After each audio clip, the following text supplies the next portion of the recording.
আসসালামু আলাইকুম ওয়া বারাকাতুহু নাহমাদুহু ওয়া নুসাল্লি আলা রাসূলিহিল কারীম আম্মা বা'দ ফাআউযু বিল্লাহি মিনাশ শাইতানির রাজীম বিসমিল্লাহির রহমানির রহিম ক্বালা আল্লাহু তাআলা ফিল কুরআনিল মাজিদ আউযু বিল্লাহি মিনাশ শাইতানির রাজীম বিসমিল্লাহির রহমানির রহিম ইন্নাস সাফা ওয়াল মারওয়াতা মিন শাআইরিল্লাহ ফামান হাজ্জাল বাইতা আও ইয়াতামারা ফালা জুনাহা আলাইহি আন ইয়াতাওয়াফা বিহিমা আম্মা বা'দ সুপ্রিয় শিক্ষার্থীরা এক্সপার্ট অনলাইন অফলাইন একাডেমির পক্ষ থেকে সবাইকে স্বাগতম। দাখিল 2026 ব্যাচের ধারাবাহিক সাজেশন বেসে সবাইকে আমন্ত্রিত। তোমরা জানো ইতিমধ্যে আমাদের অনেকগুলা ক্লাস তোমাদের মধ্যে প্রদান করা হয়েছে, তোমরা অনেকে রেসপন্স করেছো। তোমাদের রেসপন্স হচ্ছে আমাদের আসলে একটা অনুপ্রেরণা। তোমরা যারা ক্লাসগুলো নিয়মিত করো, তোমরা তোমাদের বন্ধু বান্ধব যারা আছে তাদের সাথে আমাদের ক্লাসগুলো অবশ্যই কি করবা, শেয়ার করবা। এখন কারণ দেখো, যে কোনো ভালো কাজ হচ্ছে সবাইকে সাথে নিয়ে করতে হয়, একা একা ভালো কাজ করলে তো হয় না। তো সেইগুলোকে আমাদের প্রচেষ্টা আছে তোমরা যেন আগামী 2026 ব্যাচের যারা আছো তারা যেন পরীক্ষার মধ্যে ভালো একটা রেজাল্ট করতে পারো, এটা আমাদের একটা প্রত্যাশা। এবং আমাদের 2026 সালের বন্ধু যারা আছো তারা অবশ্যই আমাদের ক্লাসগুলো অনুসরণ করবা, এবং 2027 সালে যারা আছে তারা আমাদের ক্লাসগুলো অনুসরণ করবা। এটা তোমাদের জন্য একটা বাড়তি অ্যাডভান্টেজ। এবং 2027 ব্যাচের যারা আমার বন্ধু যারা আছো তাদের ক্লাসগুলো আমরা খুব শীঘ্রই 26 সালের যখন পরীক্ষা শুরু হয়ে যাবে এর পরবর্তীতে আমরা 27 সালের জন্য প্রতিটা সাবজেক্টের ক্লাস নেওয়া শুরু করে দিব। তোমরা এবার দেখতে পাচ্ছ যে আমি সূরা বাকারার 158 থেকে 160 নম্বর আয়াত আমি এখানে উল্লেখ করেছি। তো উল্লেখিত আয়াতে হচ্ছে অনুবাদ লিখতে হবে, এটা খুব গুরুত্বপূর্ণ একটা আয়াত, প্রায় সময় পরীক্ষার মধ্যে এগুলো এসে থাকে। এরপরে হচ্ছে হজ ও ওমরা কাকে বলে বর্ণনা করে, কারণ যেহেতু এটা হজ এবং ওমরা সম্পর্কিত আয়াত, এজন্য হজ এবং ওমরা কাকে বলে সেটা বর্ণনা করতে বলা হতে পারে। 3 নম্বরের প্রশ্ন এটা। এরপর হচ্ছে হজ এবং ওমরার ফরজ ও ওয়াজিব গুলো নিয়ে লিখো। এটা যে কোনো মানে এটা মাঝে মধ্যে দেখা যায় আকাইদের ক্ষেত্রে চলে আসে, এবং এই প্রশ্নের ক্ষেত্রে এটা খুবই বেশি প্রযোজ্য। সুতরাং তোমরা হজ এবং ওমরা ফরজ ওয়াজিব গুলা তোমরা শিখে নিবা। এরপরে হচ্ছে দেখতে পাচ্ছ আমি ইন্না সাফা ওয়াল মারওয়াতা মিন শাআইরিল্লাহ আয়াতের তারকিব করো।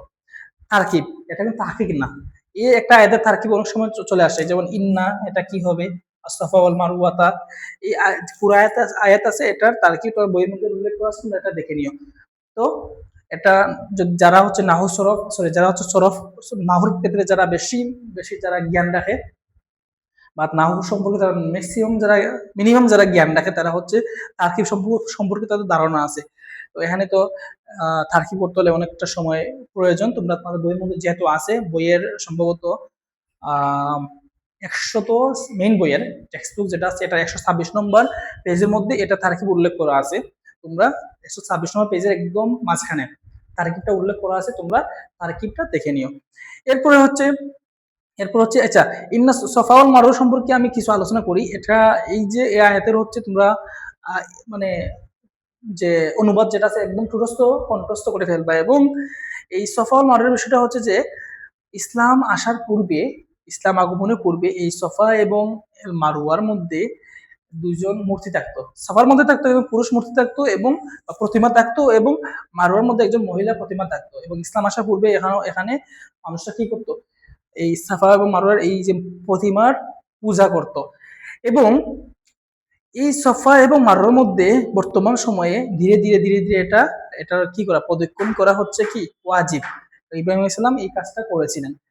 এবং দেখো তোমরা দেখতে পাচ্ছ যে তাকির আমি এই মোট 4টা শব্দ বাছাই করছি, এখান থেকে 2টা শব্দ ইনশাআল্লাহ চলে আসবে, আশা করি বেশি পড়তে হবে না।